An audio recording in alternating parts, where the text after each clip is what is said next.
तो चलिए फिर शुरू करते हैं, अब डिस्कस करना शुरू करते हैं। पहले तो इन्फ्लेशन है क्या? इन्फ्लेशन होता है rise in prices. Everybody understand कि कीमतें बढ़ती जा रही हैं, चीजों की, तेल की कीमतें बढ़ रही हैं, कई चीजों की कीमत बढ़ रही है, लेकिन इन्फ्लेशन को हम होलिस्टिकली सारी जो बास्केट है, कुछ चीजें खाने पीने की, तेल, ये सभी चीजों का inflation, price rise, right.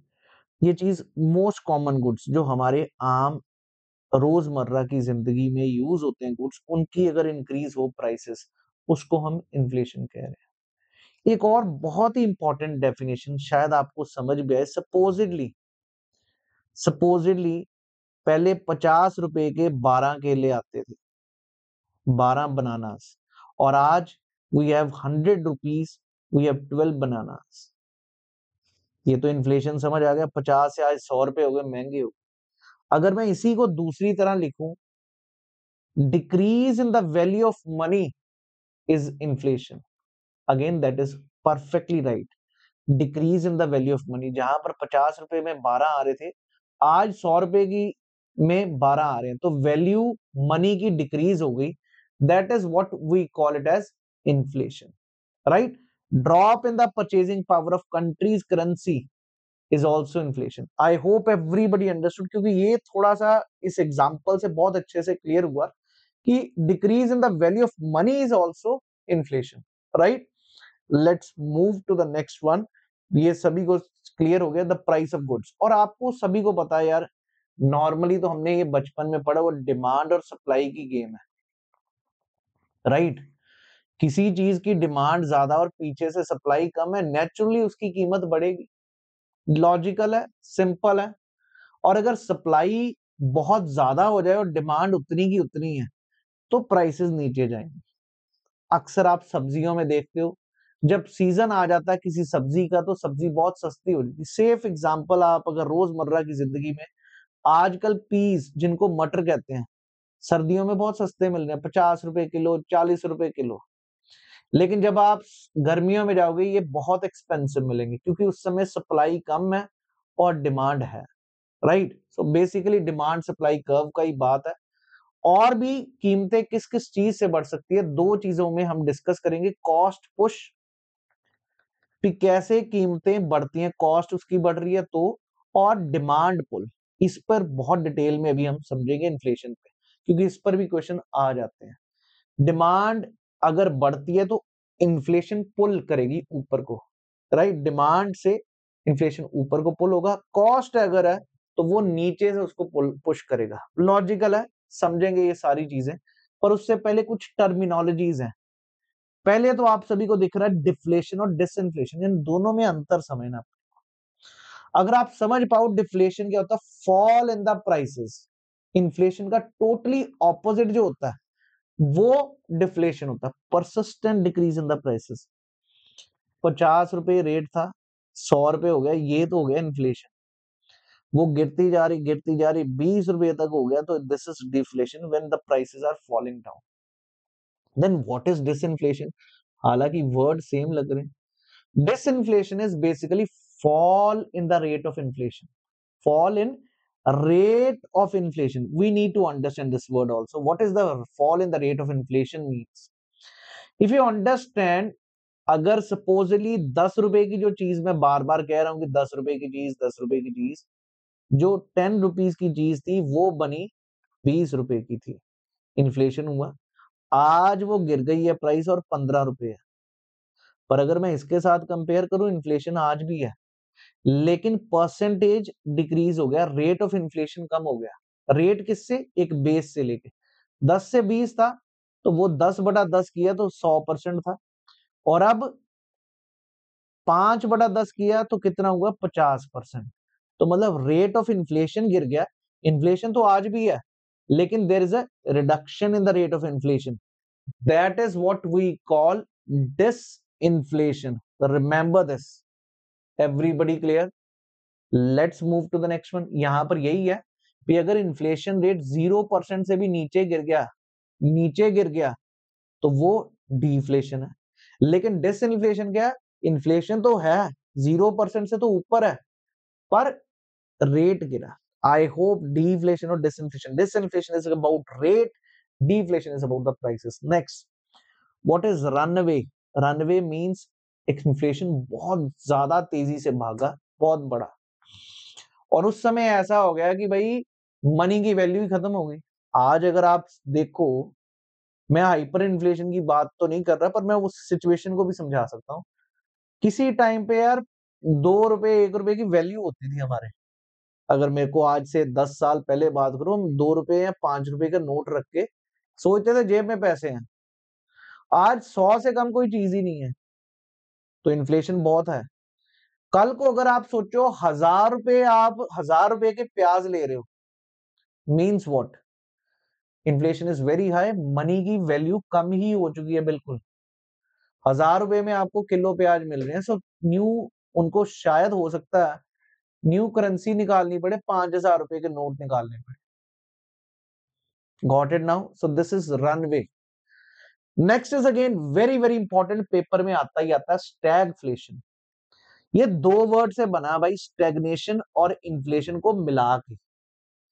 Inflation बहुत ज्यादा, महंगाई, और दूसरी तरफ उस देश, उस जगह पर अनएम्प्लॉयमेंट भी बहुत ज्यादा। ये किसी भी इकोनॉमी की सबसे बदतर हालत है, जहां पर लोगों के पास एम्प्लॉयमेंट भी नहीं है और उधर से महंगाई भी बहुत है। तो खर्चा कहां से होगा यार? इनकम भी नहीं है, महंगाई भी बहुत है।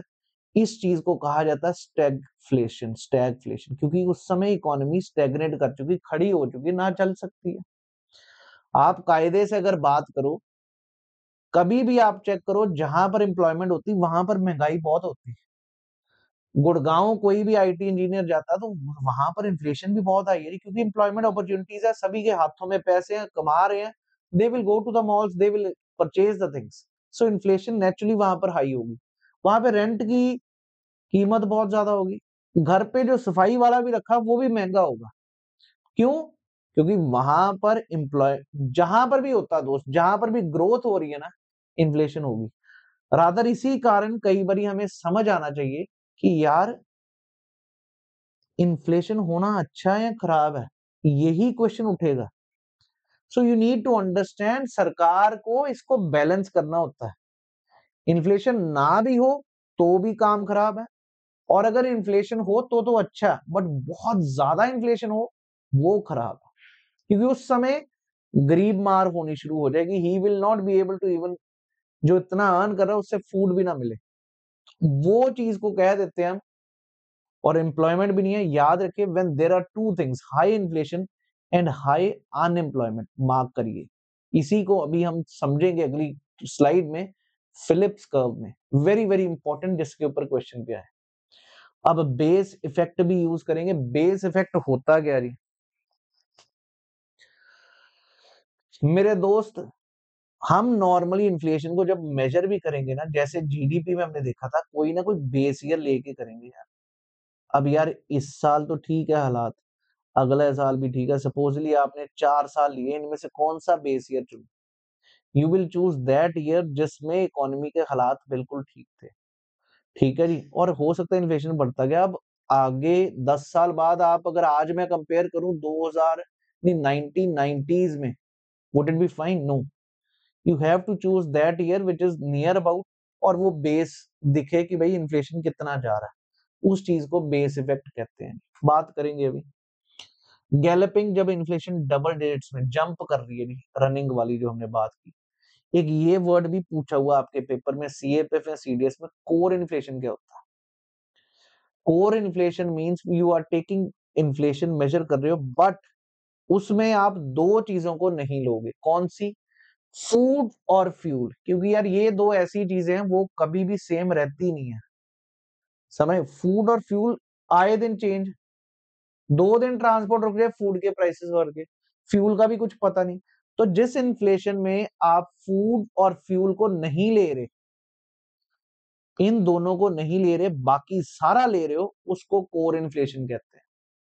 Is everyone clear? Where you are not taking into consideration food and fuel is called as core inflation।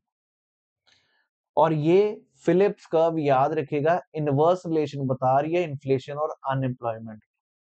Normally कभी ऐसा हो नहीं सकता कि इन्फ्लेशन हो, अगर एम्प्लॉयमेंट होगी तो इन्फ्लेशन नेचुरली होगी, राइट? क्योंकि लोगों के हाथों में पैसे होंगे, लोग चीजें डिमांड करेंगे, तो नेचुरली इन्फ्लेशन हाई होगी। So inflation high, unemployment low होगी। अगर अनएम्प्लॉयमेंट हाई तो इन्फ्लेशन लो होगी। यही चीज यहाँ पर दिखाया जा रहा है फिलिप्स कर्व।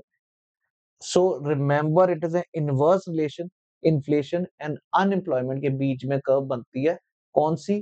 Philips curve. और नेचुरल है, समझ भी आ गया होगा।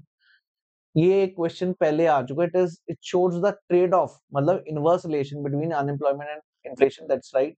Downward sloping of Phillips curve is generally held to be valid only in the short run. In the long run, is usually thought to be horizontal on non-accelerating inflation rate of 101 unemployment. इस question को भी ध्यान से CDS में पूछा जी। तो downward sloping of is generally held to be only in short run. Downward का मतलब इन्फ्लेशन नीचे गिर रही है और एम्प्लॉयमेंट बढ़ रही है।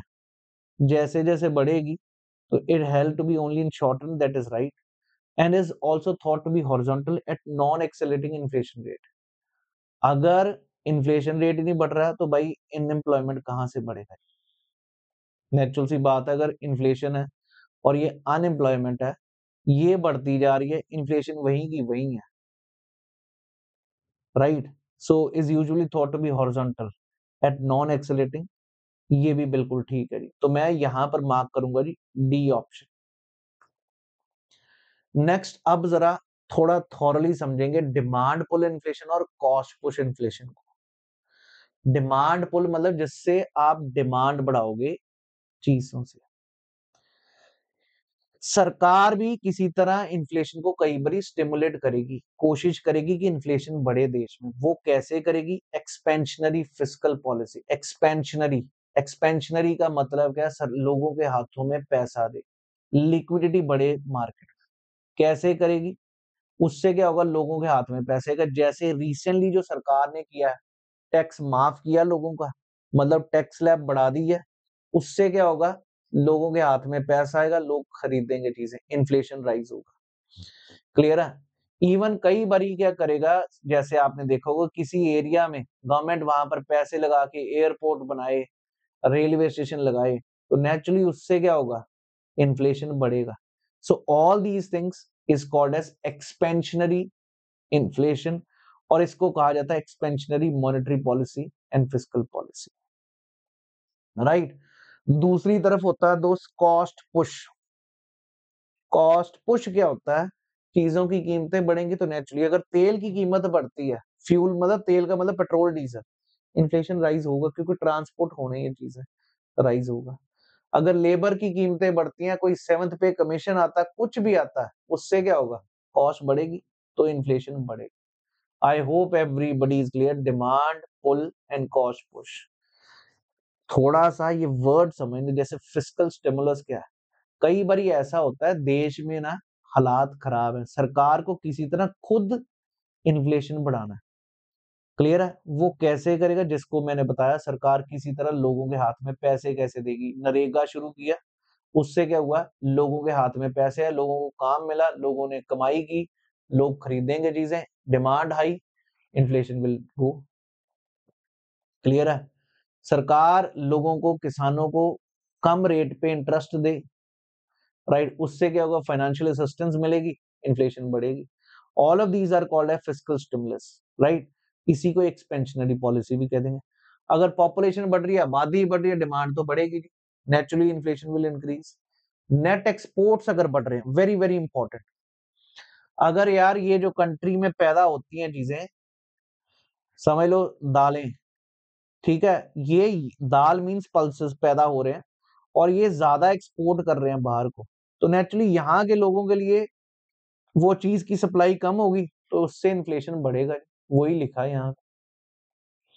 If Indian farmers export quantity of food grains, onions and this, demand will not be met. जो इंटरनल डिमांड है वो पूरी नहीं हो पाएगी, तो इन्फ्लेशन होगा। फिर मॉनेटरी स्टिमुलस, कई बारी बैंक भी मॉनेटरी टर्म्स में जब इंटरेस्ट रेट गिरा दे, रिसेंटली आपने सुना होगा आरबीआई ने रेपो रेट कम किया। अगर रेपो रेट कम किया तो बैंक भी नीचे इंटरेस्ट रेट नीचे करेंगे। जब इंटरेस्ट रेट नीचे होगा, लोग लोन लेंगे, चीजें खरीदेंगे, तो नेचुरली उससे भी इन्फ्लेशन बढ़ेगा। All of these are basically demand pull. Clear है जी? यही आरबीआई है, पॉलिसी डिसीजंस अगर सरकार ले। सेवंथ पे कमीशन, अब तो एट्थ पे कमीशन अनाउंस हो गया, लोगों के हाथ में पैसा आएगा, लोग खरीदेंगे चीजें, नेचुरली इससे इन्फ्लेशन बढ़ेगा। क्लियर है? Increasing the forex reserves increase the money supply in the economy due to buying dollars. Private investment अगर आएगी तो उससे भी इन्फ्लेशन बढ़ेगा। Right everyone? कॉस्ट पुश में क्या होता है जी? कॉस्ट पुश कैसे? चीजों की कीमतें बढ़े, अब लेबर महंगी होगी, जब सेवंथ पे कमीशन आएगा प्राइवेट सेक्टर में भी आपको प्राइसेस बढ़ानी पड़ेंगी। Management of manufacturing firm is compelled by labour union, labour union compel कर रही है भाई प्राइसेस बढ़ाओ। रॉ मटेरियल की अगर कीमतें बढ़ रही हैं तो spike in the crude oil prices, तो ये सारे कॉस्ट पुश हैं। क्लियर है जी? कंपनी ने भी इनहांस करना अपना प्रॉफिट, तो इन्फ्लेशन बढ़ाएगी। इंपोर्ट प्राइसेस, क्लियर है, रिजल्ट्स इन कॉस्ट पुश। कुछ रॉ मटेरियल जो हमें बाहर से मंगवाना पड़ता है, जैसे तेल की कीमतें ही बढ़ेंगी बाहर से, तो नेचुरली इधर भी फर्क पड़ेगा। Is everyone clear? Devaluation of the currency increases the import cost. Devaluation of currency का मतलब क्या है जी? जो $1 के बराबर 60 रुपए थे, आज अगर $1 के बराबर हमने 80 रुपए कर दिए, ठीक है जी, ये क्या हुआ? डीवैल्यूएशन कर दी। इससे क्या होगा? हम बाहर से जो इंपोर्ट करते हैं, राइट, वो कम करेंगे, क्योंकि 80 रुपए जाएंगे आपको कोई चीज खरीदने की, वो हम लोकली खरीदना शुरू करेंगे। जब ये होगा तो लोग यहाँ पर प्राइसेस अपने आप ही बढ़ेंगे, क्योंकि आप यहाँ पर डिमांड बढ़ जाएगी। I hope everybody is clear. So अब अगर बात करें, पहले तो इन्फ्लेशन सभी को क्लियर हुआ जी, कॉस्ट पुश, डिमांड पुल, ये सारी चीजें। फिलिप्स कर्व लॉजिक समझ आ गया। फिलहाल इतना याद रखें, relation between unemployment and inflation. इस क्वेश्चन को भी मैं पूरी तरह जस्टिफाई बाद में फिर से करूंगा। आगे बढ़ते हैं।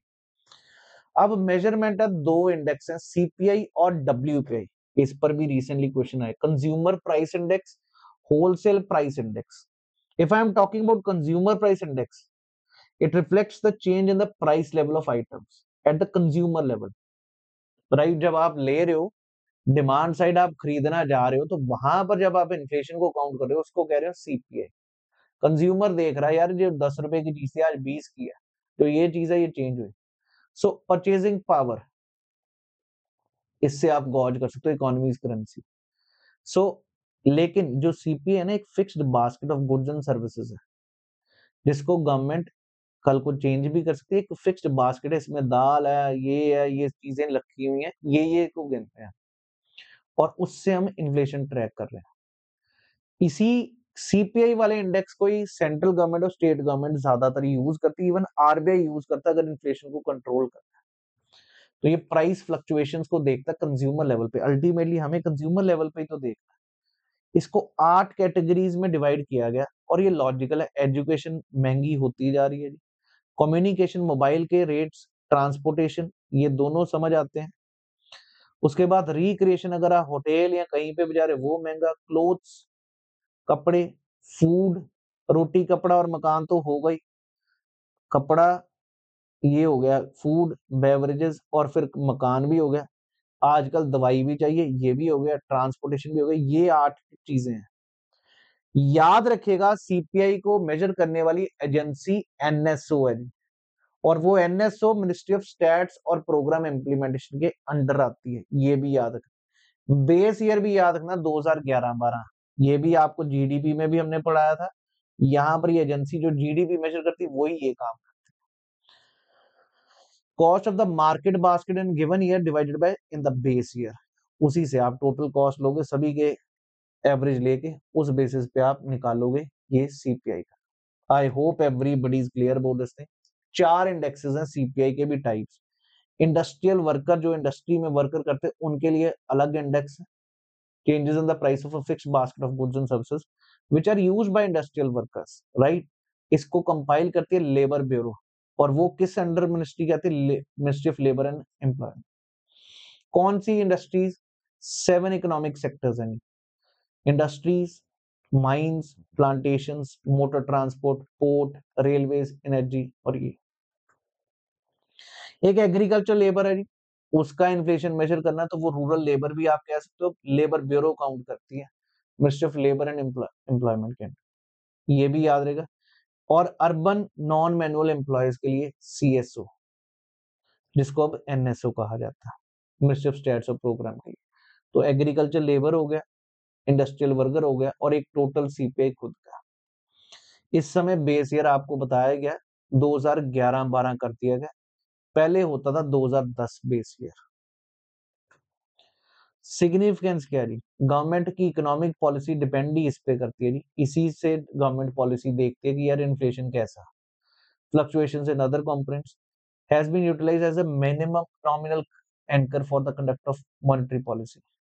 क्लियर है, रिक्वायर्ड टू कीप रेट, अगर हम मॉनेटरी पॉलिसी है तो 2 से 6% के बीच में रखना है, ये रखा गया। क्लियर है, national account CPI is also used as deflator, अगर डिफ्लेट करना वो भी, ये सिर्फ डियरेंस अलाउंस भी इसी बेसिस पे डिसाइड होता है। क्वेश्चन अभी बात करेंगे कि सीपीआई क्यों यूज कर रहे हैं, डब्ल्यूपीआई क्यों नहीं, बात करेंगे जी। क्योंकि जो डब्ल्यूपीआई है ना, उसमें सर्विसेज नहीं, उसमें होलसेल प्राइस इंडेक्स है, उसमें सर्विसेज है ही नहीं है। तो सबसे बड़ा तो कारण ये है, और सर्विस आजकल महंगी सबसे है, मेडिकल केयर, एजुकेशन क्या, डॉक्टरी क्या, सर्विस आई, वो डब्ल्यूपीआई में मेजर ही नहीं हो रही। तो इसलिए CPI is a better measure. दूसरा, आप कंज्यूमर लेवल पर मेजर कर रहे हो इन्फ्लेशन, वहां पर आप होलसेल लेवल पर। आई होप एवरीबडी इज क्लियर। अब जरा wholesale price index, you are checking the changes in the wholesale prices, right? Calculates the market price paid by the manufacturers and the wholesalers. और track क्या करेगा, changes in commodity prices. 2011-12 base year है, ये भी याद रखना। Economic adviser है यहाँ पर, department of promotion of industry and internal trade. इस पे क्वेश्चन आते हैं जी, मैं बार बार कह रहा हूँ, कौन मेजर करता है क्या, बेस ईयर है, बेस ईयर तो सेम ही है, जीडीपी, सीपीआई और डब्ल्यूपीआई, ये मंथली डाटा कंपाइल करता है। राइट, बेस ईयर का 6th रिवीजन है, अपने को कोई टेंशन नहीं। ये आपके पेपर में रीसेंट सीडीएस में क्वेश्चन आया 24/1 कि जो डब्ल्यूपीआई है उसके 3 सेक्शंस हैं। एक प्राइमरी आर्टिकल्स है, उसकी परसेंटेज है 22.62, प्राइमरी 22 है। उसके बाद फ्यूल एंड पावर, फ्यूल में 13, और उसके बाद मैन्युफैक्चर्ड गुड्स वो है 64। ये आपने याद रखना है, सबसे है मैन्युफैक्चर्ड गुड्स का, फ्यूल एंड पावर आखिरी में, और ये याद रखना आपने, इस पे क्वेश्चन था। एट होलसेल लेवल हम मेजर करते हैं इंटायर इकोनॉमी, राइट, इसमें गुड्स कुछ ज्यादा है उसको मेजर करने के लिए।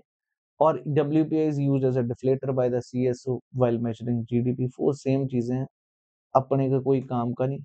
अब जरा बात कर लेते हैं क्या फर्क है इसमें।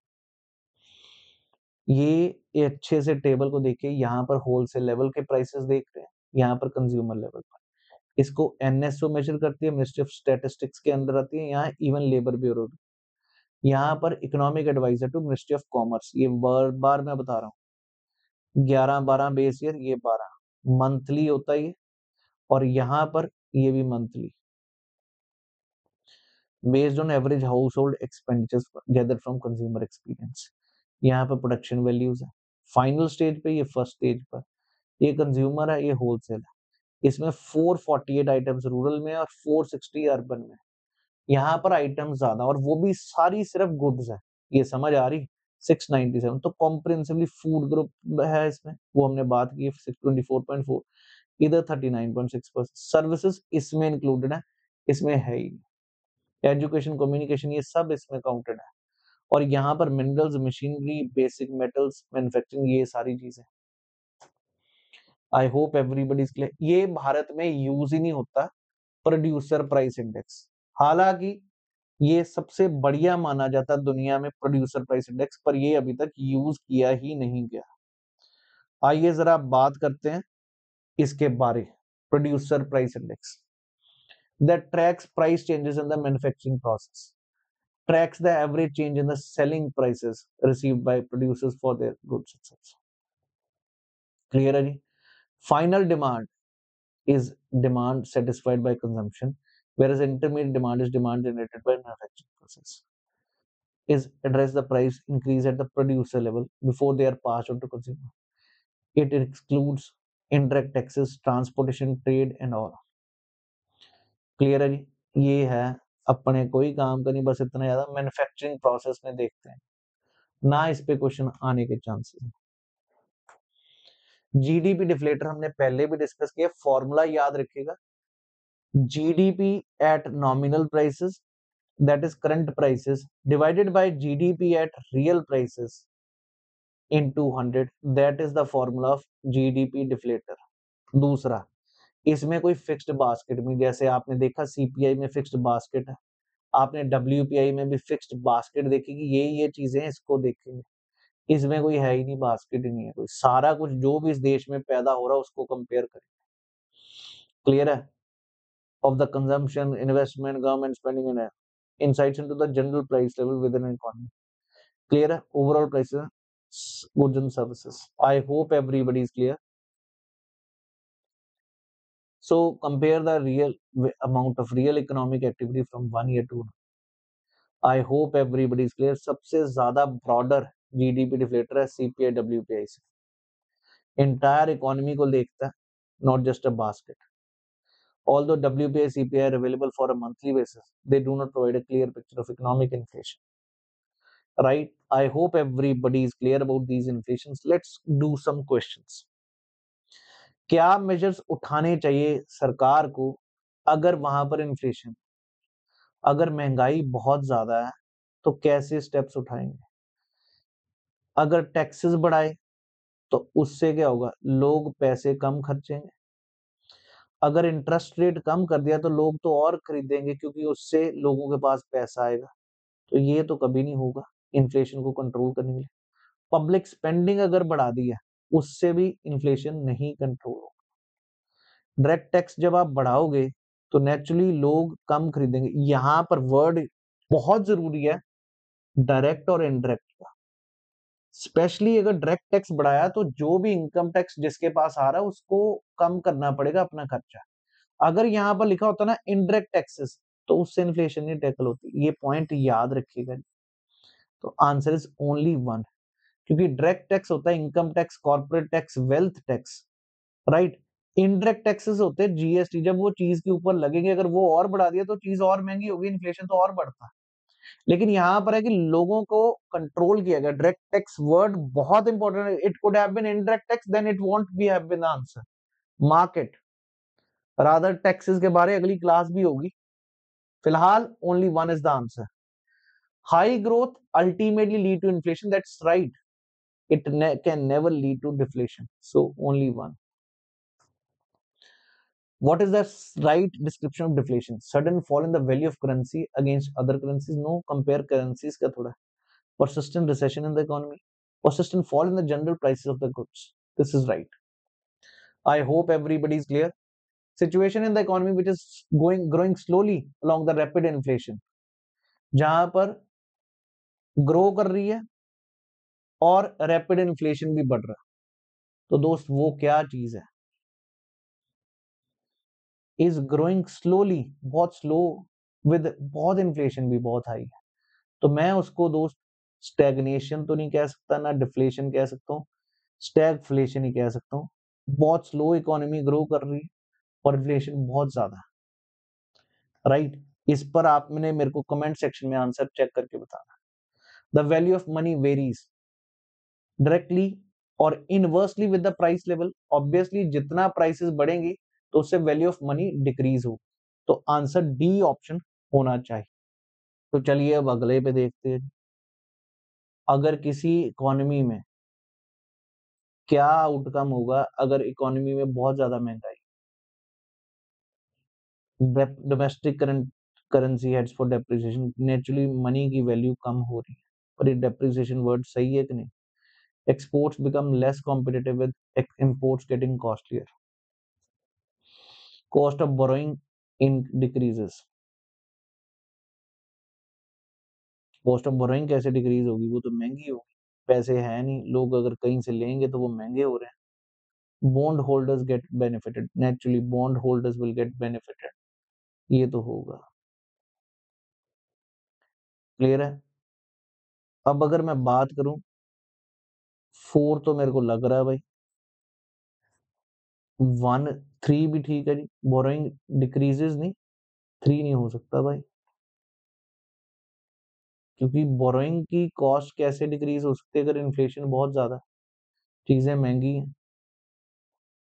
दोस्तों अगर आप एक चीज चेक करो, जब मैं कह रहा हूं पहला ठीक है, domestic currency heads for depreciation, currency की वैल्यू कम हो गई, जो $1 का 60 रुपए थे, आज वो 80 रुपए हो गए। क्लियर है? तो नेचुरली आप इंपोर्ट्स कम करोगे, उससे होगा क्या, exports become less competitive with imports getting costlier. बिल्कुल, तो 1 एंड 2 ही आंसर होगा, ये तो नहीं होगा, क्योंकि कॉस्ट ऑफ बोरोइंग बढ़ेगी अगर इन्फ्लेशन बढ़। 3 तो 100% नहीं है, तो मैं तीनों को काट दूं अगर, तो आंसर 1 एंड 2 ही है।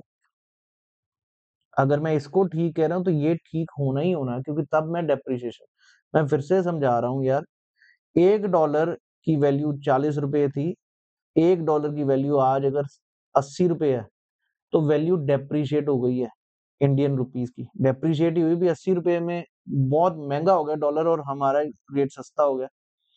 जब ये हो गया, आप बाहर से चीजें कम मंगवाओगे ऑब्वियसली, और जो एक्सपोर्ट्स हैं हमारे लिए आसान हो गए, जितना हम बेचेंगे उतने ज्यादा हम पैसे कमा पाएंगे, तो 1 एंड 2 ही आंसर होगा। Devaluation of currency will be more beneficial if prices what domestic goods remain constant, exports become cheaper to importers, imports remain constant, exports rise proportionally।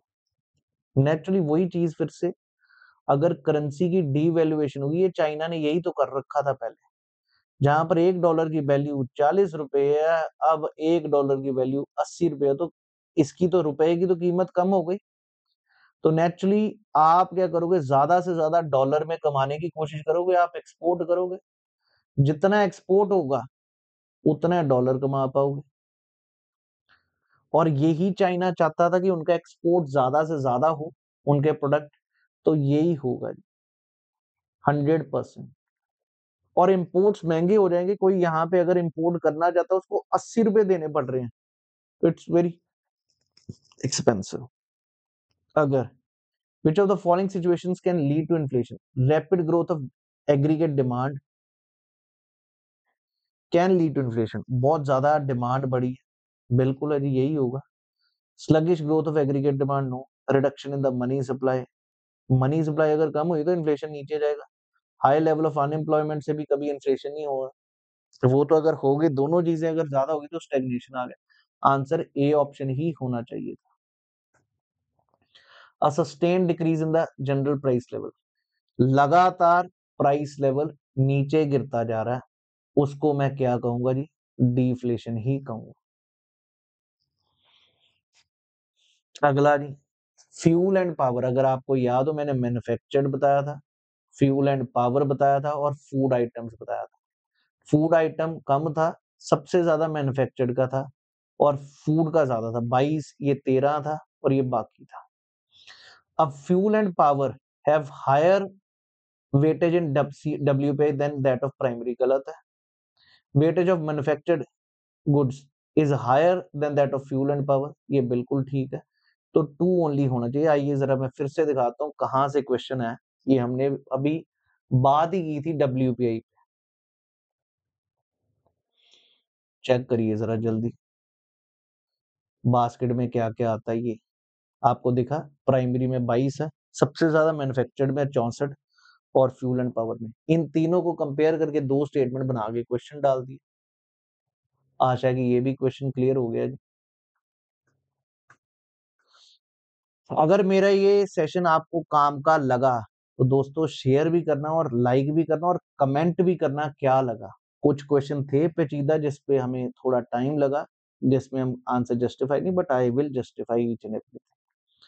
और इतना ही पढ़ना है जितना मैं बता रहा हूँ, आपको अननेसेसरी टाइम वेस्ट नहीं करना। GDP deflator captures average unchanging basket, गलत है ना, क्योंकि ये बास्केट है ही नहीं, कुछ भी जो इस देश में पैदा हो रहा है उसको हम कैलकुलेट कर रहे हैं। तो इससे आप मेजर क्या करते हो, real GDP of the economy but not the inflation rate. That is also wrong because real GDP और नॉमिनल जीडीपी से डिफ्लेटर आता है। इससे आप रियल जीडीपी थोड़ा मेजर करोगे, ये भी गलत है, ये भी गलत है। डी आंसर होना चाहिए। Price index capture the change in the average price of a constant basket of commodities, बिल्कुल यही होता है। Average change takes value 100, 110 and 120 in 3 consecutive years। इन्फ्लेशन रेट कितना होगा, 100 से कंपेयर कर रहे हो, 110 है तो 10/100 हो गया 10%। और दूसरा 100 से ही कंपेयर करोगे जब 121 हुआ तो 21 डिवाइडेड बाय 100, 21%। और ये दोनों ठीक है, ये भी ठीक है, ये भी ठीक है, बोथ होना चाहिए सी। आशा है कि सभी को मेरा ये सेशन अच्छा लगा। जितना अच्छा लगे वो भी बताइए, अगर कोई कमी पेशी लगे वो भी बताना आपका काम है। मेरा ये नीचे टेलीग्राम है, इस पे जरूर ज्वाइन करें। और हो सके 24 तारीख के बाद यहाँ पर ज़लज़ले आएंगे, प्रॉपर सारे सेशन लाइव चलेंगे। We will ensure that you people score very good in GS. English भी आप देख रहे हैं इस चैनल पर, मैथ्स भी आप देख रहे हैं, तीनों चीजें बहुत तरीके से we will cover up. Thank you. जय हिंद एवरीवन।